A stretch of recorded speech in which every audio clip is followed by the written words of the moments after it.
कौम की जिंदगी के लिए भी क़यादत जरूरी है। जिस कौम का कोई कायद नहीं वो लाश की तरह हो जाता है। क्या जिंदा रहना चाहते हो या लाश बनना चाहते हो? जिंदा रहना चाहते हो? मुझे बताओ कि इस वक्त क्या हो गया। यादव का नेता कौन है? बताओ कौन है यादव का नेता? कुर्मी का नेता कौन है? मछुआरे का नेता कौन है? मल्लाह का? पासवान का नेता कौन है? उन दलालों के बच्चों को कह दो जो कहता है कि बीजेपी का वोट कटवा, बीजेपी को जिताने के लिए वोट कटवा है।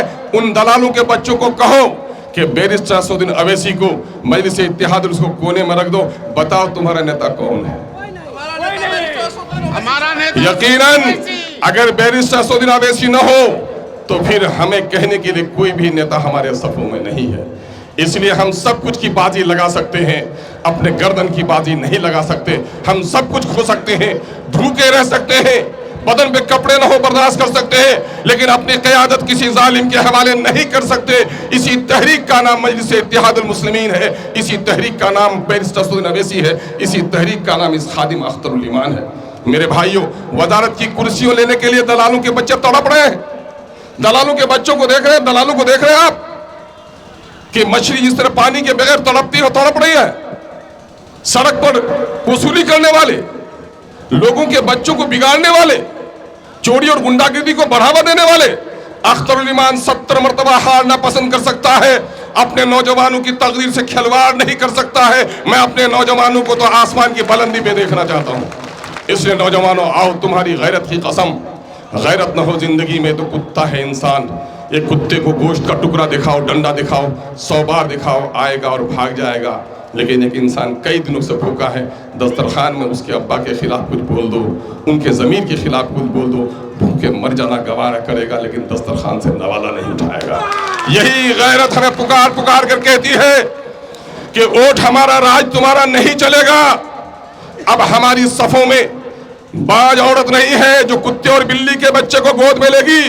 14वीं के चांद से भी ज्यादा खूबसूरत क़यादत हमारे आगोश में है। अब उसके अलावा हमारी नजरें किसी की पेशानी को देखने के लिए गवारा नहीं करती हैं। इसी का नाम है, ये बिहार के हमारे सीवान के भाई आए हैं, भागलपुर के भाई आए हैं, नवादा के भाई आए हुए हैं, गया के भाई आए हुए हैं। पूछ लो इनसे, वो आपसे यही कहने के लिए आए हैं, ऐ सीमांचल की सरजमीन के लोगों, अल्लाह ने आपको एक मौका दिया है। यहाँ से अगर अपनी क़यादत खड़ी करोगे तो सिर्फ ये जो सायादार दरख्त खड़ा होगा, सीमांचल को नहीं, बिहार के मजलूमों को भी इससे साया नसीब होगा। उनकी दुआओं को, उनकी तमन्नाओं को रद्द होने नहीं देना है। और मैं अभी दिल्ली तो नहीं गया था, बम्बई गया था, सूरत गया था। मैंने अपने परदेसी नौजवानों को देखा। ए परदेसी नौजवानों, मेरा सलाम तुम तक पहुँचे। मैंने परदेश में जितने चकरिया नौजवानों को देखा, बच्चों को मजदूर देखा, होटलों में काम करते देखा, बम्बई में जो इस्तकबाल किया है, जो उन लोगों ने गुजरात के कई शहरों में हमारा इस्तकबाल किया है, उन बच्चों को दर्द है कि वो बच्चे घर से बाहर हैं और उनको लगता है कि मेरा कायद होना कितना ज़रूरी है। और आज मैं उसे कहता हूँ, ये परदेश में रहने वाले मुसाफिर नौजवान खुदाई फौज हैं जिसकी पूरी हिमायत MIM को हासिल है। आइए एक बार अहद कीजिए रहमत पारा की सरजमीन में, जहाँ बहादुरों की सरजमीन है, इस सरजमीन से हमारा इनकलाबी नारा उठे और इस वक्त जालिमों के महलों को जलजला बर्पा कर दे। कांग्रेस के नुमाइंदे को देखा है, इकबाल ने ऐसे ही लोगों के लिए कहा है। मैं उनके बारे में क्या कहूँ, मरे हुए को मारना अच्छा नहीं है। उनके लिए एक ही बात कह दो कि उठो मेरे दुनिया के गरीबों को जगा दो, काख उमरा के दरो दीवार हिला दो, जिस खेत से मुयस्सर नहीं हो दहकान को रोजी, उस खेत के हर खोशे गंदम को जला दो। ये फैसला आपने कर लिया है। आइए एक अहम बात जिसकी तरफ हमारे कायद इशारा करेंगे। अभी जाति गणना हुआ है और जाति गणना में जो तस्वीर सामने में आई है वो बहुत ही शर्मनाक है और वो दास्तान जुर्म है नीतीश की, दास्तान जुर्म है राजद की, दास्तान जुर्म है कांग्रेस की। 13 करोड़ के बिहार में इस वक्त सरकारी नौकरियां 20,49,000 हैं। टैक्स का पैसा हमारा, मेरा बच्चा नौकर नहीं बनेगा, मेरे बच्चे को सरकारी नौकरी नहीं मिलेगी। अभी टीचर में बहाली हुई है तो बाप माँ का सीना चौड़ा हो गया है, लेकिन BDO नहीं बनेगा मेरा बेटा, CO नहीं बनेगा, DM नहीं बनेगा। इन बेईमानों ने हमारा वोट लिया। दिल्ली और पटने में बैठे हुए बेईमानों ने सिर्फ हमें गर्दन पे तलवार चलाने का खौफ दिखाकर हमारा सौदा किया है। आज देख लो तस्वीर क्या है। तस्वीर ये है कि इस 20,49,000 में दलित भाइयों की, SC ST की, जिनको भीमराव अंबेडकर ने रिजर्वेशन दिलाया, गांधी के हरिजन जो थे, गांधी ने जिसको आगे उठाया, उसकी नौकरी 4,11,000 होती है। इन बेईमानों ने इनकी 1,20,000 नौकरी खत्म कर दी, सिर्फ 2,91,000 नौकरी दी। मेरे बरमन भाई चतुर है, भूमिहार भाई चतुर है, मैं उनको ताना नहीं देता। उनके लीडरों ने मुंह पर चप्पी नहीं बांधी। उनके लीडरों ने कहा मेरी आबादी है, पढ़ेगी लिखेगी, कॉलेज खुलेगा, हॉस्पिटल खुलेगा। आज उनके लीडरों ने उनके इलाके को तब्दील किया। बरमन भाई की आबादी 47 लाख, नौकरी में हिस्सा 74,000, मिली उनको नौकरी 1,72,000। भूमिहार भाइयों की आबादी 37 लाख, नौकरी में हिस्सा 58,000, नौकरी मिली 1,87,000। कुर्मी भाई की आबादी 37 लाख, नौकरी में हिस्सेदारी नीतीश कुमार जी की बिरादरी की 58,000, मिली 1,18,000। मुसलमानों, जिसको कहा माई का समीकरण, यादव भाइयों ने भी नौकरी में हिस्सेदारी, उनकी 1,86,00,000 आबादी 14%, नौकरी में आबादी उनकी हिस्सेदारी 2,92,000, 2,90,000 तो उसने ले लिया।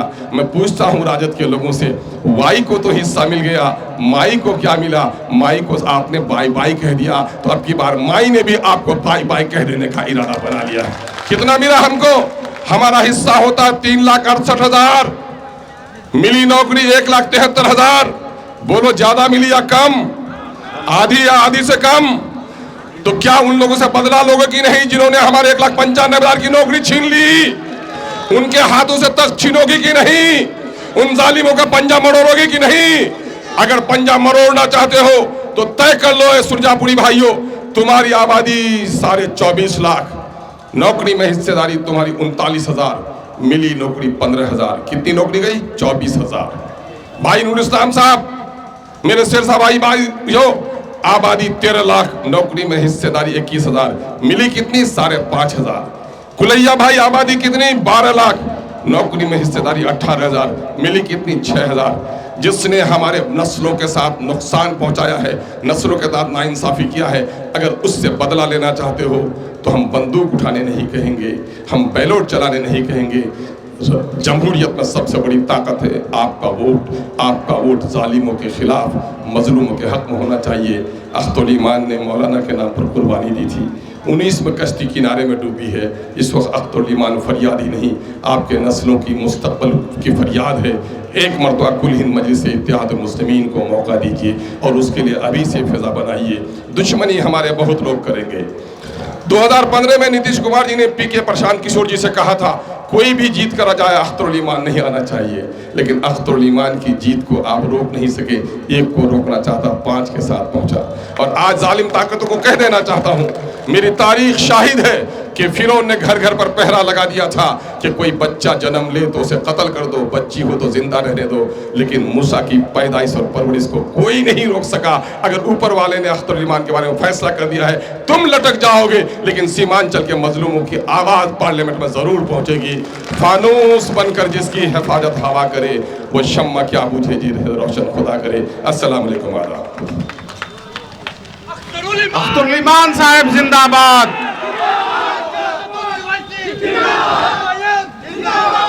नौजवानों, जिन्हें देखकर